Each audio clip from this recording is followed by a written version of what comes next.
Thanks, Callie, and thanks everybody for showing up. I understand that we've got an amazing attendance, which is a great tribute to Matt and Orion, but also to this topic. I think we're all very interested in what's going on in our state and in the world of tech. So thank you all for being here.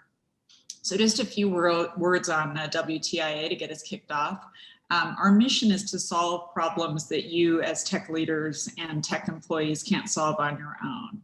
And our job is to help you collaborate to build a better world, starting with our own little corner of the universe here.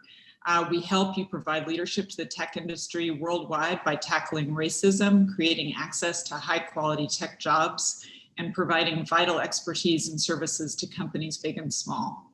One of our key areas for increasing focus is public policy. So we have a team of professionals led by our new VP, Molly Jones, who's lurking in the background somewhere, to help all of us, and that is not just the folks who are involved in WTIA, but the entire community of the technology sector, to help us build the very best technology sector and the most thriving and equitable community in the world right here, right now. So it's a big job. We've been growing rapidly to tackle it with your support and help, but our industry has been growing rapidly, so we're in step with you. This is the very first of our new series called the WTIA Policy Speaker Series, and this is a great one. We're convening key thought leaders on a quarterly basis to shed light on important policy issues. And I can't stress enough how much this is going to be an important part of the WTIA's mission going forward. We're really lucky to be kicking it off with Matt and Orion today. I don't want to steal their thunder, but I bet one of the key topics they'll cover today is why Orion's blockbuster company, Tanium, relocated to Washington State from Silicon Valley. I can't wait to hear what they say, but I'm going to throw down a few premises of my own that I would love to have you comment on at some point in the presentation. So every policymaker I know loves to see family wage jobs created and maintained. I mean, that's just the lodestar of every political campaign, every policymaker's job, et cetera. The family wage jobs in the world are now and will increasingly be tech jobs. We used to think of them as manufacturing jobs, union jobs, but increasingly they are tech jobs. We see that graphically right here in Washington State when we've seen that Amazon has recently eclipsed Boeing as the biggest employer in the state. So there couldn't be more concrete evidence when you look at the history of the state, where we used to be all about Boeing, and now they're the #2 employer, not the #1 employer. Tech has no legacy infrastructure that ties it to a particular geography other than its talent base. Everything is in the cloud, right? But COVID has now upset even that assumption about where is your talent base, since all of our talent and all of our headquarters are now in the cloud too. Geographies are rapidly sorting themselves into places where workers, including founders and CEOs, because they're workers too, want to live, and where workers don't want to live. And the societal pressure cooker of our divided political country and COVID are accelerating that sorting process. Lots of pressures on governments, lots of pressures on institutions to solve, problems that are sort of becoming more acute as we go through COVID and the political polarization. Because of the once in a lifetime, let's hope, disruption of COVID, there's an absolutely unprecedented opportunity that places like Miami are visibly trying to seize to retain and attract the economic engines of the future. The tech jobs I talked about before, those family living wage jobs. So my question to you two, and it's probably not fair to ask Orion, but I know Matt will have an opinion, is what will Washington State do in light of that scenario that I just laid out? And of course, feel free to disagree with any of my premises, but I think that's kind of the thing that's on everyone's mind if they're thinking about economic development and the future of any state, but particularly our own. So with that, I'm going to introduce you to and then let you get to it. So we are delighted that Tanium CEO Orion Hindawi and Madrona Venture Group Managing Director Matt McIlwain will join us today for this very important conversation, which I think we're titling Welcome to Washington. And it is my pleasure to introduce them both. A leader who needs no introduction, Orion Hindawi is the co-founder and CEO of Tanium. There he is. Orion is a technology visionary and accomplished inventor, so right in line with most of our founders here, a technical founder with 2 decades of leadership on enterprise scale endpoint security and management. At Tanium, Orion works closely with customers on a daily basis to invent new approaches to solve the many challenges IT departments face in securing and managing large global enterprise environments. In addition to his role as CEO, he also serves on the Tanium board of directors. Orion, I am personally thrilled to welcome you and Tanium to Washington. I don't know if you heard it, but when it was announced, I was cheering in my house, you know, in my slippers. It was just a real bright spot for all of us when you decided to locate here. Just really, really cheered us up. Also joining us today is Matt McIlwain, who is the managing director of Madrona Venture Group. Madrona is the firm that started it all here in the Pacific Northwest and the undisputed leader of our ecosystem. We all owe the firm and Matt personally a debt of gratitude for being the pillar that has allowed a lot of us, other VCs, and lots and lots of startups to get a toehold and start growing here in the region. Matt is a leading venture capitalist, not only in our state, but at the global level as well. And I count him as a good friend and ally as we work to build the economy here in the state. Matt invests in a broad range of software and data-driven companies with a focus on cloud computing, data-aware, and intelligent applications. In addition to his role at Madrona, Matt serves on the board of the Fred Hutchinson Cancer Research Center and the Washington Policy Center. On behalf of myself and WTIA, and I think the 250 people we have on this call, my sincere thanks to you both for joining us today. And now, Matt, over to you. Well, Heather, thank you. That's an incredibly gracious introduction, and it's been incredible to partner with you and to be involved with the WTIA. Madrona's been very involved. I was on the board several years ago, and we've always had one of our partners helping out. So delighted to be here today. Thanks everybody for joining. You know, it's seemingly appropriate with this past year that while Orion moved and his family moved to Seattle in the summer, you know, he and I have only ever met through Zoom and maybe Teams as well, being a good representative of the Northwest, and you know, just a handful of times. We're hoping actually to be able to meet in person very soon. But Orion, thanks so much for being here, and thanks for being here in the state of Washington. Let's start though with Tanium. I mean, it is an amazing story. You're the co-founder with your dad of this incredible company. You're the CEO, you've led it. We'll let you share kind of a little bit the story, but take us through the founding all the way to as much as you want to tell about what you guys are doing today. Sure, I'm happy to. So first, I'll just say I am very excited about this because I know that you're going to ask me lots of great questions that you didn't prep me for, which is my favorite kind of interview. So I really appreciate you guys giving me the chance to do this. But yeah, I mean, I'll give you a little bit on Tanium, kind of how we founded. You know, so we actually, if you want to really think about how Tanium was started, you really want to actually explain how our company before this was started. So David and I, who's my father, founded a company back in 1997 called Big Fix.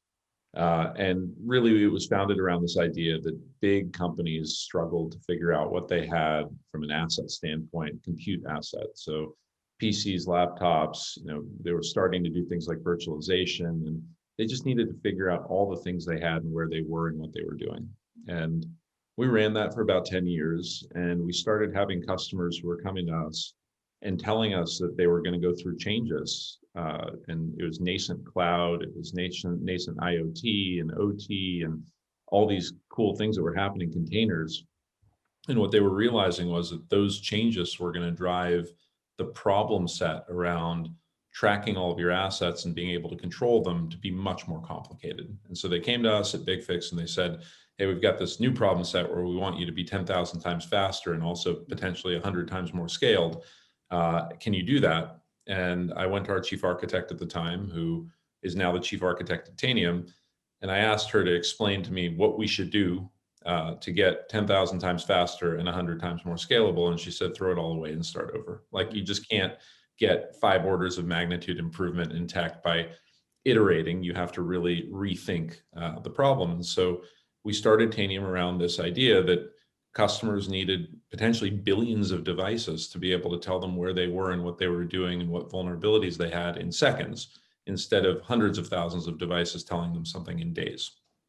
And we took about 5 years to create that architecture. I always kind of smile when people call me the CEO of Tanium, because I'm really the CTO of Tanium that happens to have these CEO duties too. And so I really love that process of building these products. And so we spent 5 years building and then started going to customers. And now we've got about 70 of the Fortune 100, the whole US Department of Defense, a lot of these really large managed networks who use us to really assess what their assets are, everything with a chip in it really, and then be able to change them. So whether it's patching them or closing vulnerabilities on them, or knowing that they're using software that they shouldn't be and removing it so that they can save money, or potentially as people go to work from home, making sure that they can track everything that they've got and keep it secure and operating well.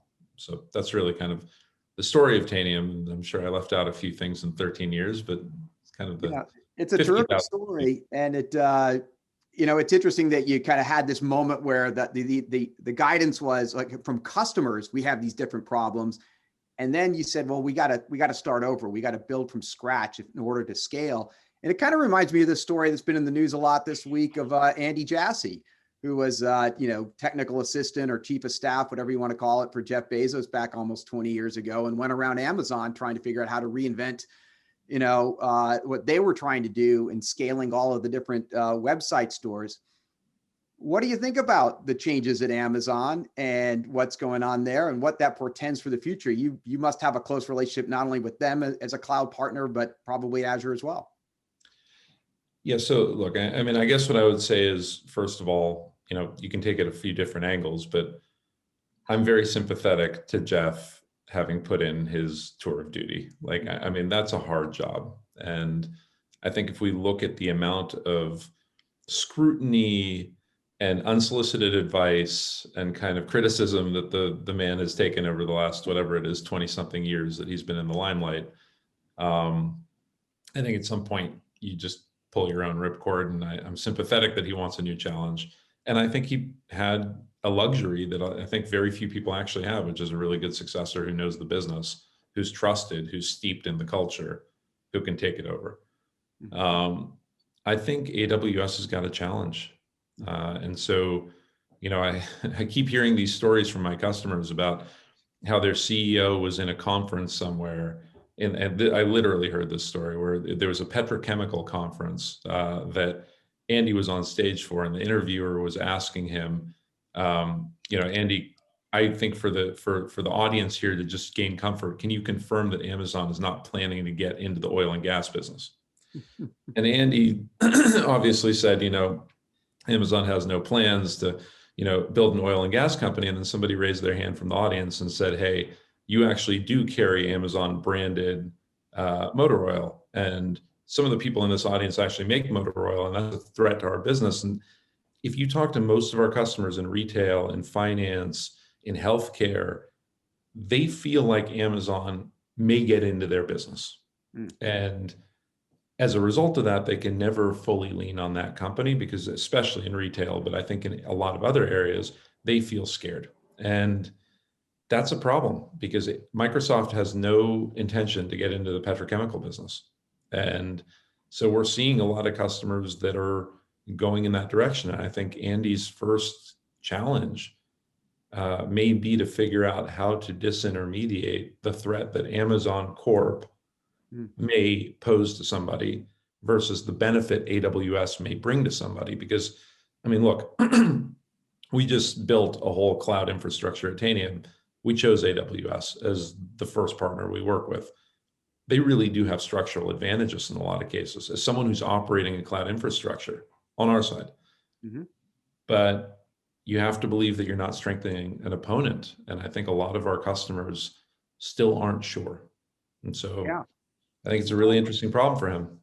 I think you're right. I think he's got a set of challenges, and there's many things I have admired and respected about Amazon and Andy. I think sometimes telling their own story in whatever audience, including within the governmental area, since this is a policy, sort of thematic conversation here, is an area that they can definitely raise their game in. I want to take us back a little bit to Tanium. Maybe we'll come back to Amazon and Microsoft later on.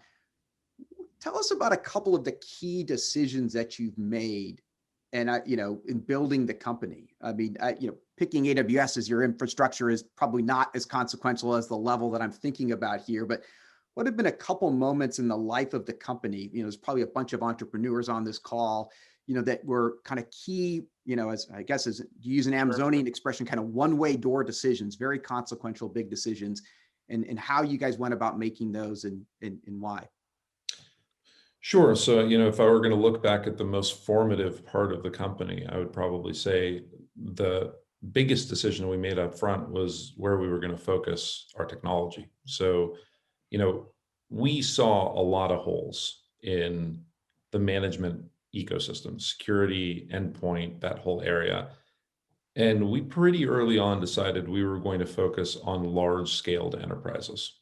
And if you think about that choice, there's this whole concept of adding an inch to every shirt in China. We could go down market and there's lots of business down there. And we really decided we were going to build our technology focused on the most complex, heterogeneous, global, messed up really environments. And that's a pretty ambitious thing for a startup to start with, because I think most people decide that they want to start small and work their way up. Mm-hmm. And what we've seen is that a lot of people hit these kind of glass ceilings where they just can't get their old technology because they didn't pre-think a lot of the scalability challenges to go higher and higher. And so, I think that was a very intentional choice on our part. I think it meant that we couldn't build it in a year. It took us 5 years. And that's another choice that we made. I'll get to that in a second, but really targeting an audience that we knew was underserved and that was a challenge, instead of trying to go after kind of the path of least resistance, the easy stuff, because I think it built us a competitive moat that we still really rely on, which is we're by far the most scalable, flexible, kind of can operate at large enterprise from a role-based access control standpoint, from a security standpoint in the industry. And I think it's because that's where we focused.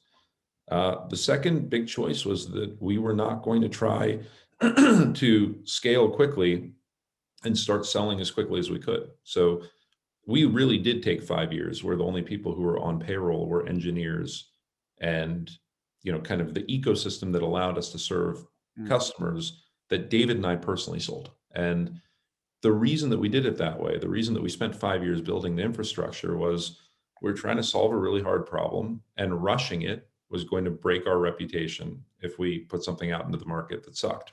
So making a decision that we were comfortable waiting and that we were going to tell our funders that it was going to take us a long time. And David and I had a luxury, which is, we'd sold a previous company. So we had a little bit of cushion that we could apply to the company to make sure that we weren't being rushed, but being really deliberate about that timeline. And then, if I fast forward a little further, one of the structural decisions we made that I think was a very risky decision at the time was we decided when we were going to go to market that we weren't going to do it by building a sales force and natively selling it, that we were going to do it by OEMing our product first to a partner. And when you're a 10-person company and you're talking to what amounted to a titan in our industry, which was McAfee at the time, and you were deciding that you wanted to OEM your product and give them some control over the way that the market perceived it, that was a huge choice, because I think we were really 51-49 on it when we were putting pen to paper. Like, we weren't exactly sure this was going to work, and we were sure that if it didn't work, it was going to be a lot of undigging to do, unstitching, and potentially customer reputation damaging. But in retrospect, it was the right decision. But those kind of decisions, I will tell you, and I've said this to many people, if I look back at Tanium, I could probably identify for you 20 very consequential decisions where I was 51% sure I was making the right call. And when people say, it's not luck, it's skill, let me tell you something. It is absolutely some componentry of it is luck. And we were lucky that many of them were the right decisions in retrospect. Yes, no, they're all obvious in hindsight. Obviously right or obviously wrong, but they weren't at all at the moment of decision. Well, that actually brings us to, Heather did a great job welcoming you and in the company to Washington, and your headquarters in Kirkland. You're living on the Seattle side. Tell us about that decision and that process that you went through of thinking about relocating the headquarters of the business. And let's talk about that a little bit. I do want to get to, on top of that, how work is changing, but let's start with that decision-making process and how you went about it and why you chose Washington. Yeah, so, it's interesting. We, in February, end of February last year, we were at our kickoff event for our company. And so thousands and thousands of people, we flew them into Nashville. And I'd been spending a lot of time on the phone with epidemiologists and on COVID task forces and whatever. And we were really just talking at that point about how this thing that was over there might come here. And it was becoming pretty clear that this was not going to be a transient thing. This was potentially going to be really cataclysmic. And right after our kickoff, we flew home, and almost, I think, a couple days later, we got on an all hands. And I told our company, look, the reality of the situation is we're not going to be back in the office anytime soon. We're going to stop doing this right now because it's not safe. We are going to probably be in this state for a while, and I don't know how long. But what I would like to do is free you from feeling like you have to sit around the hoop waiting for the office to reopen, because I don't think that's a good way to live. And frankly, if you're going to be working from home, a lot of people don't want to work from a tiny little apartment in San Francisco. They want to work from somewhere where there's a little more space. And so I told them, you can essentially globally, you can move anywhere you want within the country you're in, and permanently. And we are not going to dock your pay. I don't actually think I'm going to have, and I said this on our all hands call, and I think it was very true. I don't think that I'm going to have any diminution in your productivity. I think if anything, you're going to be happier and more productive wherever you work, and I'm paying you for your productivity. So I'm not sure I care where you work. If you want to live on the moon, you can live on the moon, as long as there's an internet connection, as long as Zoom works, like, peace. And what we saw was that more than half the people in the Bay Area moved very quickly. So we had 500 plus people in the Bay Area, and I was one of them.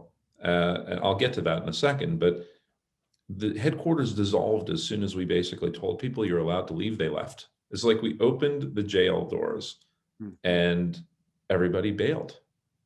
And it was an amazing thing to see, because as the CEO of a company, you start thinking, wow, was I trapping these people here by telling them that this is where the headquarters is? And it was a little bit of a, crazy thing. But I looked at Jackie, my wife, and I said, if we're going to be doing something here, we've been talking about leaving the Bay Area for a while. Now's a great time. And, if you want to talk about why leave the Bay Area, I mean, there's the obvious stuff of, traffic and the fires. And, but it's actually, at least for us, it was personally, I didn't like the way the culture was going. I didn't like the fact that the Bay Area had turned to be a very, very status-driven, very comparative culture, where you go to a restaurant, everyone is thinking about what everyone else's fundraising round looks like, who's winning, who's losing, who's making more money. The kids in schools where our kids were talking about what kind of cars their parents drove. It just turned into, I used to think LA and New York were kind of the status-driven, the winners and losers cultures. And I thought the Bay Area was getting worse than those places. And I know a lot of my friends were feeling the same way. And so, there's that. And then the other thing is the governance in California is terrible. Like, I think at this point, it's very obvious. We were one of the first people who left. But at this point, I think you're starting to hear a cacophony of people who are kind of thoughtful, saying that they don't want to deal with it anymore. That, when you've got a legislature that is vilifying people who are creating jobs, when you've got an environment where, I mean, look, we don't manufacture widgets, but if I manufactured anything, there's no way I would be in California. I probably wouldn't have been there 5 years ago, because they make it incredibly difficult for you to operate a business. And I'll tell you a funny story about Berkeley, where we founded our company. But like, I mean, literally Berkeley, when we got to a certain size, I think it was 30 or 40 people, they started sending in, we were working with banks at the time, they started sending in somebody to measure the counter heights every day in our kitchen to make sure that they were, OSHA compliant. And when I finally called the city and I said, why are you doing this? They said, well, we don't like you here. We don't want you here. You serve banks and the government, and those are evil entities. And we don't want a company like that in Berkeley. And California is turning more like Berkeley than it is like normal. And I How grew up in wealthy, Berkeley, by how the way. I have a wealthy. lot of love for Berkeley, but like that's crazy. And I think California is turning that direction. So, the reality of the situation is you can only talk to the governor enough times where you realize like they don't get it. Yeah. Frankly, they don't want us to be happy. And I want my people to be happy. And I want my family to be happy. So we left. And by the way, I mean, we'd been thinking about this for a while. So we were looking at everywhere. I mean, we went to Nashville, we went to Austin, we went to Denver, we went to Sun Valley, we went to all kinds of fun places to kind of see, could we see ourselves living there? And I think Seattle has a combination of characteristics that was really attractive to us. Say a little bit more about that. I mean, I'm curious about why you chose, Seattle in Washington State. And then we'll come to why other people are choosing other places, but let's stick with why so you decided to, I think there's this thing called leaving and cleaving, right? You left California, cleared for a whole bunch of reasons. Why did you kind of cleave and choose to come to Seattle? Yeah, so I mean, look, I think different people, it's kind of, there's that Latin expression that you can't argue with taste, but, I mean, look, from our standpoint, we like the West Coast. We have a lot of family here. It's prosaic stuff, like Jackie's mom has a place in Salt Spring, and so they visit there and it would be convenient, but it's also, you've got a really strong enterprise base. And, from a hiring standpoint, from a partnering standpoint, there are a lot of really important companies in the area. It's a beautiful area. I mean, if you look just geographically, it's beautiful. When I started meeting people in Seattle, we have a lot of friends who had already lived in Seattle, and we felt like we'd found some of our people. Very cerebral, interesting, welcoming. I mean, this whole Seattle freeze thing is complete garbage, by the way. Like, I don't know who invented that concept, but like, we didn't feel that at all. And we moved during COVID, which is not an easy time to meet people, and people were incredibly welcoming. I mean, the street I live on, we have some real gems, honestly. And like, I felt incredibly, and our family has felt incredibly welcome as we've come.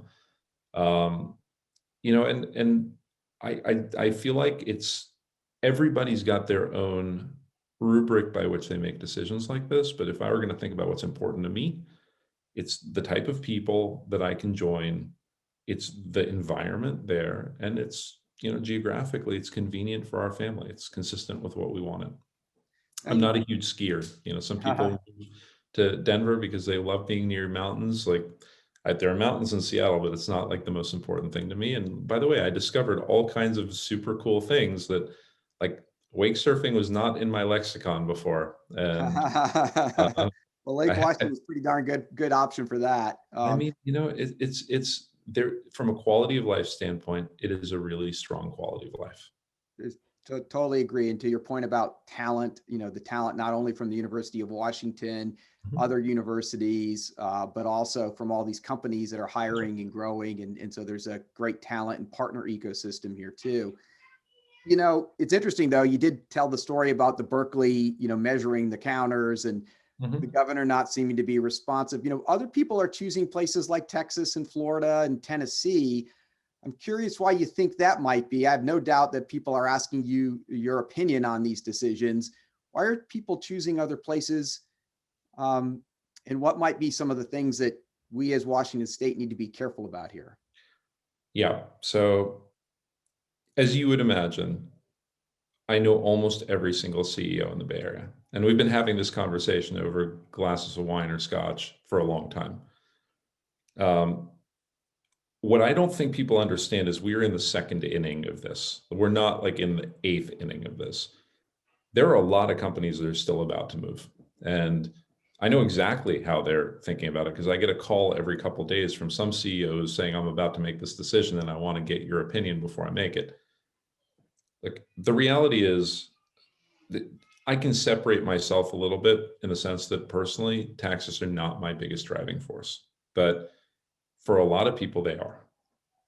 And the state of Washington has a very attractive tax regime today, and the governor continues to say he wants to change it.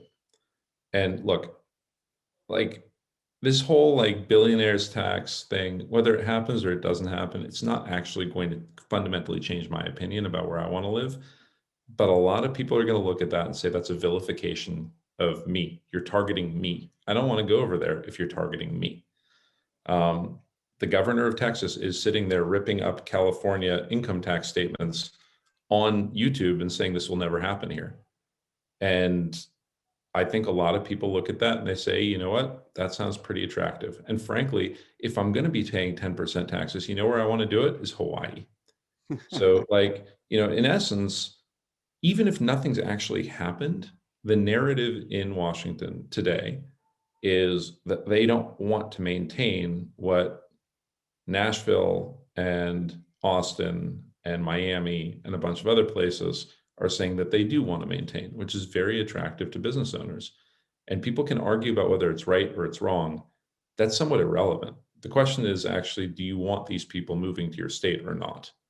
And Yeah. if you're willing to accept the fact that they're not going to move to your state and they're not going to bring those jobs with them, then institute whatever policies you want. But I think the governor needs to understand every time he says capital gains tax, he loses 10 companies. Like when he wakes up and he says it into his pillow, 5 companies don't move. And like this is becoming a huge PR issue for Washington State, even though nothing has substantively changed. I think it's a great point, and I think maybe people don't appreciate this future of work element. And you had 50% of your people, as soon as you gave them permission to do it, that moved. And now, I think you told me the other day when we were chatting a bit about this, for every one CEO that's taken their company and decided to move somewhere else, there's 10 others that are thinking about it in California. And Yep. so we have this both great opportunity as Washington State to attract a lot of those people and their companies, but we're in a competition with others that I think are maybe more welcoming and pro-business, at least from the government perspective. And it's a really challenging time in that regard, especially in light of the fact that our tax revenues are growing rapidly in Washington State. They were up over 10% the last year. They've grown $4 billion in the last 2 years. And well over doubled, and up 25 plus billion in the last 10 years since we rejected an income tax. Yep. Look, I'm not here to opine on what we should do as a state. I can just tell you cause and effect. Mm-hmm. Cause and effect is you keep on telling people you're going to raise taxes, people keep on not coming. And look, I mean, the reality of the situation is the people who are in Washington State have flexibility they didn't have a year ago. And that's persistent flexibility. It's not just who are we losing who's not coming. It's also who are we losing who's currently here who won't stay. And I think people need to be fully aware that like there are a lot of people who currently call themselves Seattle residents or Washington residents who don't have to be tomorrow. They're basically nation states in their own right. Like they can move wherever they want and it's trivial. And trying to keep people there, which is California's new strategy, is like let's close the doors and force people to stay there. We're going to institute a wealth tax that has a tail. We're going to make it punitive for you to stay. Just causes people to leave more. Well, that's These are not the strategies. Yeah, this notion that it's both about this great opportunity to attract people to Washington State, but then there's this great risk of retaining people in Washington State. Maybe say a little bit more. I mean, so you have moved your headquarters here, but what's the future of work like for Tanium in terms of how people are going to work together? Hopefully the vaccine pace of distribution is going to continue to quicken the availability. I know a lot of people are working very hard at the federal and the state levels to do that.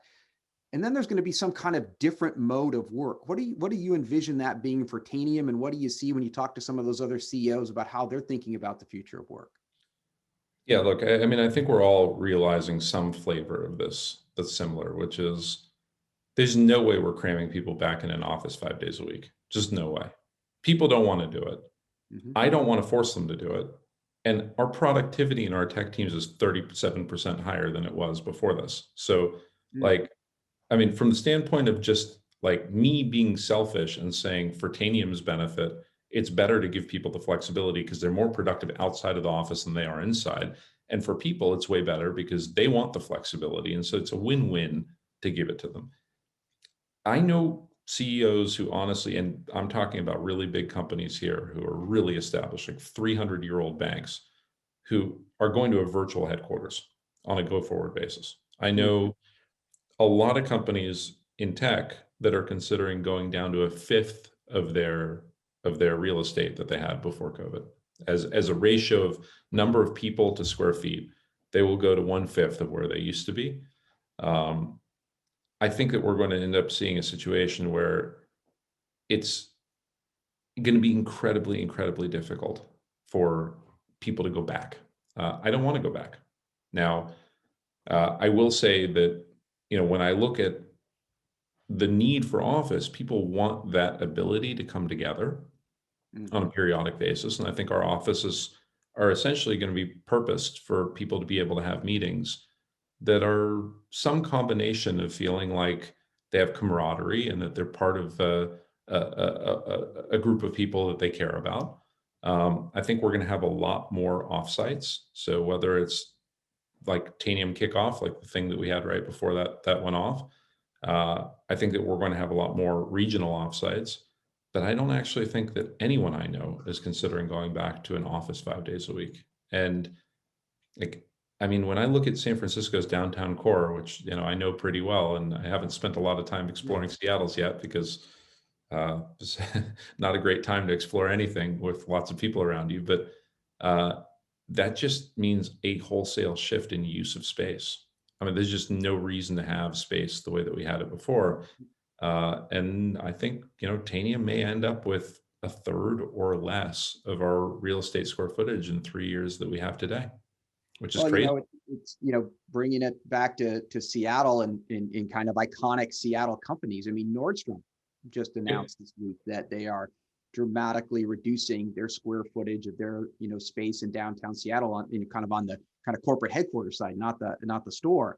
And, if a Nordstrom is already thought so far through that and is making those kinds of changes, to your point, you're going to have banks and insurance companies and health, companies and all kinds of companies that are going to be able to do that.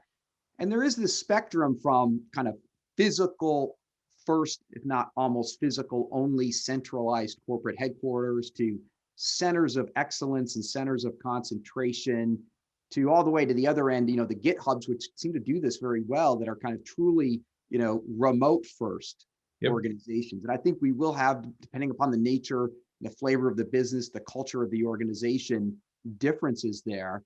But every company that I'm involved with, even the earliest companies, are thinking about this now as how does it fit within their culture and their practices. Well, look, I would just say this. I actually think paradoxically, it's easier for us to do it than we would have had if we had 10 people. And the reason is you're forming your culture when you have 10 people. Mm-hmm. Tanium's culture is relatively formed. I mean, I've got literally thousands of people at this point that I trust to be able to inculcate somebody else with Tanium's culture.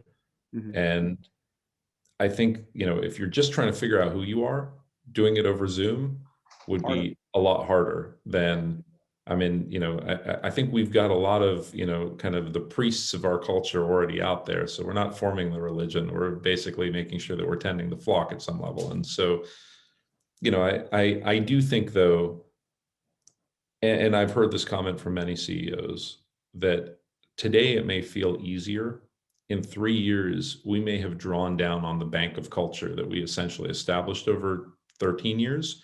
Yeah. And how we replenish that bank is going to have to fundamentally change. Now, I will tell you, Tanium had a lot of our employees already virtual. If you look at our sales teams, our support teams, they were already virtualized. And so we already had to be thinking about this. And the way I'm starting to realize I can reallocate this is it's almost like a democratization of the way that we're infusing culture into the company, in the sense that if I can bring the whole company together 6 times a year instead of 1 time a year, Mm-hmm. if I can take this 20 or $30 million that I would have been spending on facilities and shift it into events that allow people to get together, what that means is the person who is already remote is going to have way more cultural infusion than they would have had before. Whereas the person who used to be at headquarters may have a little less, but that's arguable. I mean, I think we can do a lot of things better, that you don't have so much of the concentration of power in the headquarters facility. And, and so you do have these dynamics around a digital first world where things are really digitized from a process perspective, which of course unlocks a whole bunch of potential around leveraging that data with machine learning. Then you've got these new kind of cadences, right? Like a weekly, quarterly, monthly business review you're talking about 6 times a year. I think we're going to have these XBRs, X is the time period business reviews, internal, external. And we're going to have concepts like work tells, where places that people come to gather for 2-3 days in a hotel-y kind of environment, but that's when they have their XBR, whether it's weekly, monthly, quarterly. Now, what's interesting here is that we know the entrepreneurship world is going to innovate and change quickly. What about the government world? How does this change the demand for transportation, the demand for public safety in a place, how do you keep small businesses succeeding, in an era that's going to be so turned upside down? Well, look, I mean, I'll just tell you, we spend a lot of time working with the government, and they've done incredible adaptation for them from a speed standpoint. But there's a lot of calcification there that's very difficult to break. And, when I think about things like public transportation and the need for that, if I think about schools and the way that those are being operated today and the kind of societal tearing that's happening around that subject where, teachers don't want to go back to schools, understandable. Parents really want kids to go back to schools. I'm not sure how that gets solved in the short term. I feel like there's a lot of institutionalization that is going to have to break. And I think that people are resisting it in a lot of government levels pretty aggressively. They're very comfortable in some cases with status quo. And I'd say this in big companies too. Frankly, I'd say this in my company. I mean, there are people who are very comfortable with the status quo. Change is scary. I see COVID as an opportunity to rethink all of the things that we did so that we can re-optimize them. I think a lot of people see it as a terrifying force of nature that forces change upon them. And look, I mean, just a general statement, like I don't think you can resist this change. The same way that I don't think that, if every truck driver in the country wants to resist ML and AI and automated driving, you can resist it, quote unquote, as much as you want. It's not going to work. If you want to resist the fact that accounting is going to fundamentally change because of the same forces, not going to work. There's just no way that you can actually resist some of these things. And COVID's another one. It's a force of nature. Yeah. And So, it's been just really, really hard in the physical world health and life consequences for so many people and their families. And it has also, inspired and brought to the forefront some important cultural issues around social justice and other 100%. really critical topics. But this other point, this broader point of the dynamics of how it's going to change how people get educated, how people work, where people live, and having government officials think that through both on the attracting and retaining sides, for the future of their geographies is just so critically important.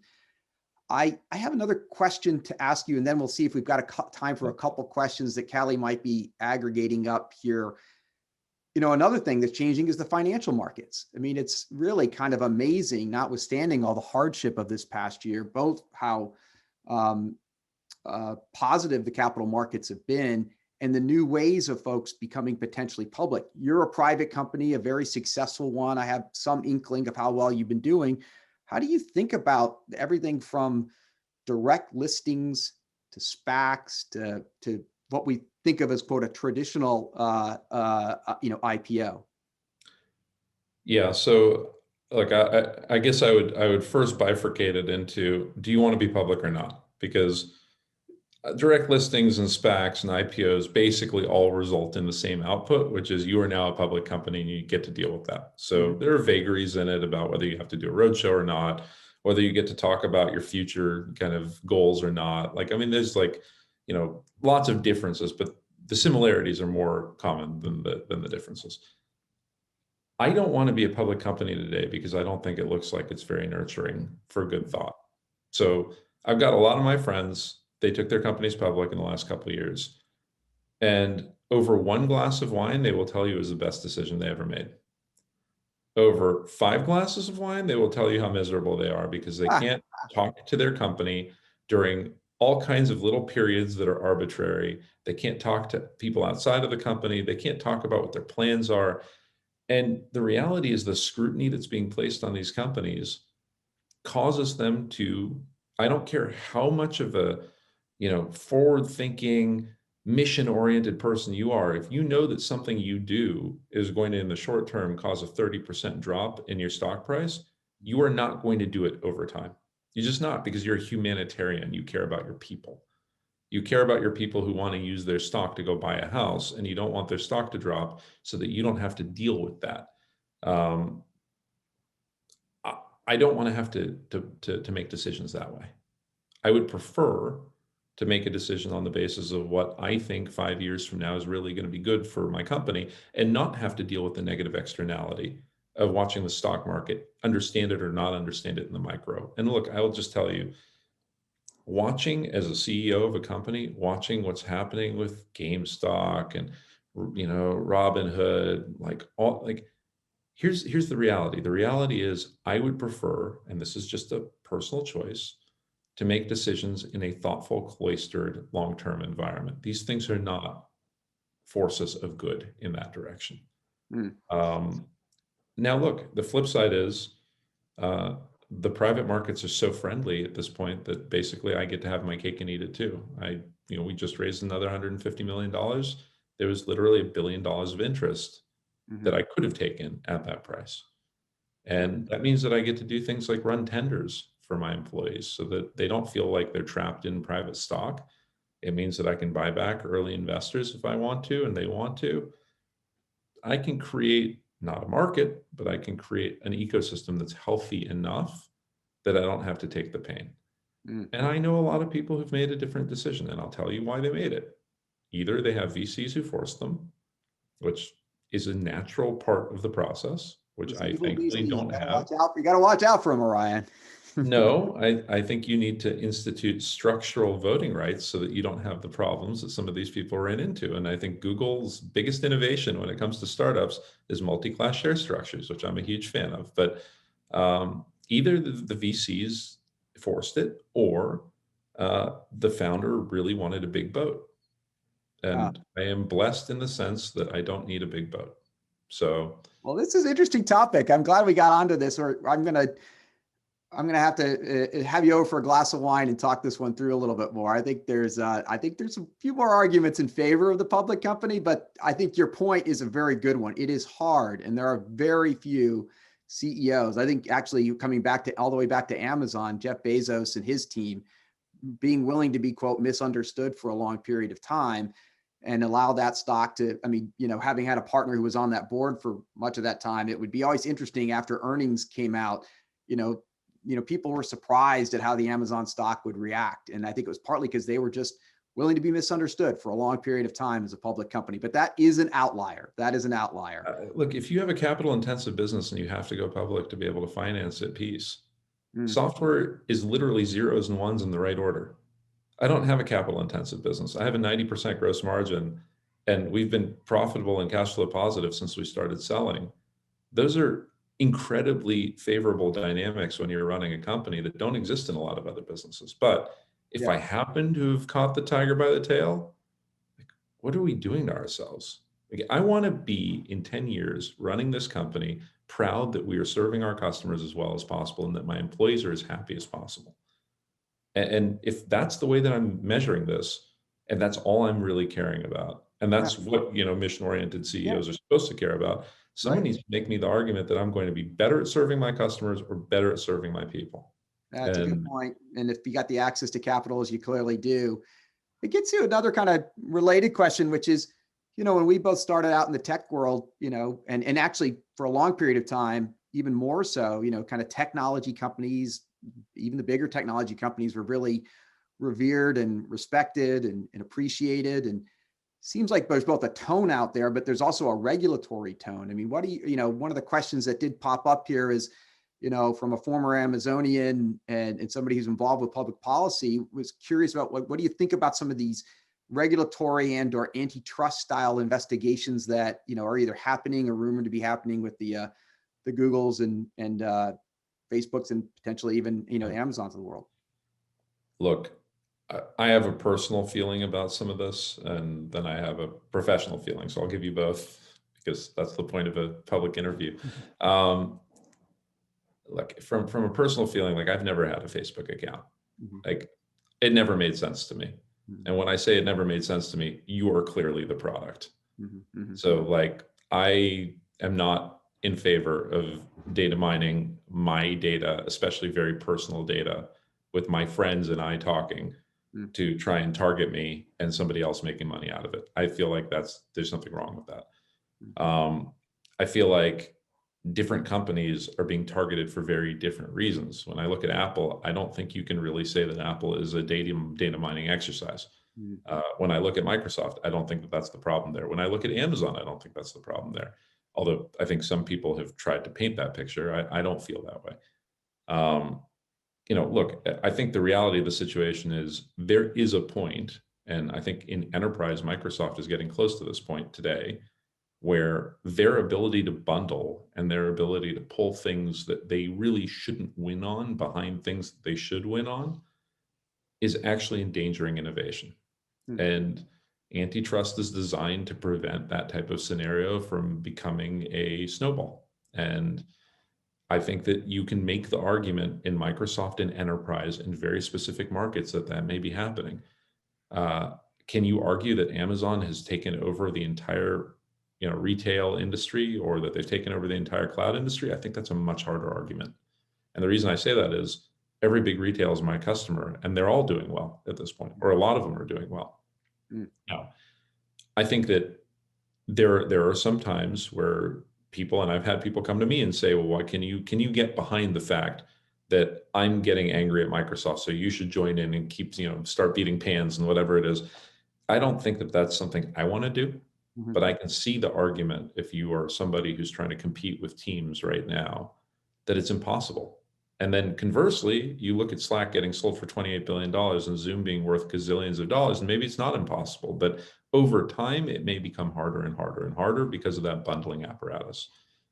That's all a long-winded way of saying, I think if you're looking at the privacy implications of some of these companies, they're really tough. And if they don't get regulated, I think we've got a big problem. Yeah, and I think that's a very different regulatory issue than some of the other kind of too big, too dominant in a particular category types of questions that other companies face. I'm much more sympathetic to that one, to the privacy one, than I am to and look, I compete with some of these companies. And so you'd think I'd be saying, please break Microsoft, Amazon, blah, blah, blah up. I just don't think that's smart. And to be honest with you, I don't actually think we've reached the point where anti-competitive behavior is actually rife.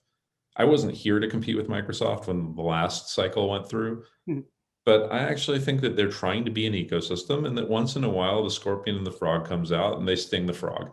Like, they can't help themselves, but I think they're getting better at it. And I hope that they continue to get better at promoting an ecosystem instead of trying to, kind of rapaciously grab everything they can.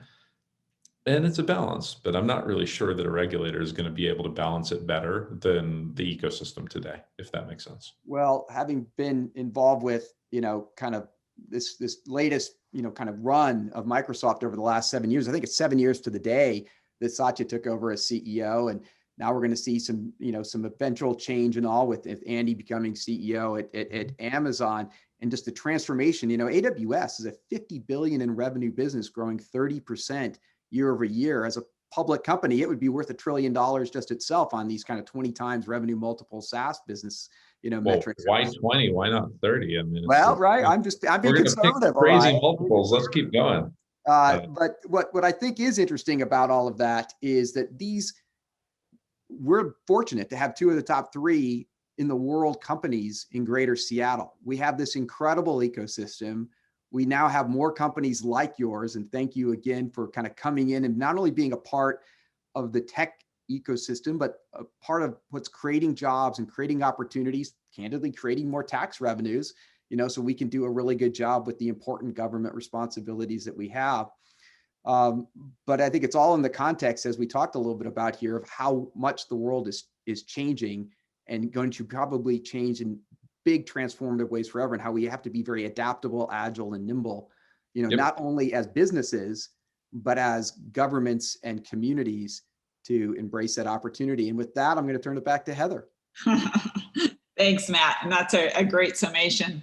Well, I have to compliment you both because, Matt, I think the questions were deep and good. And Orion, I think you've set a new standard of transparency among CEOs in our region.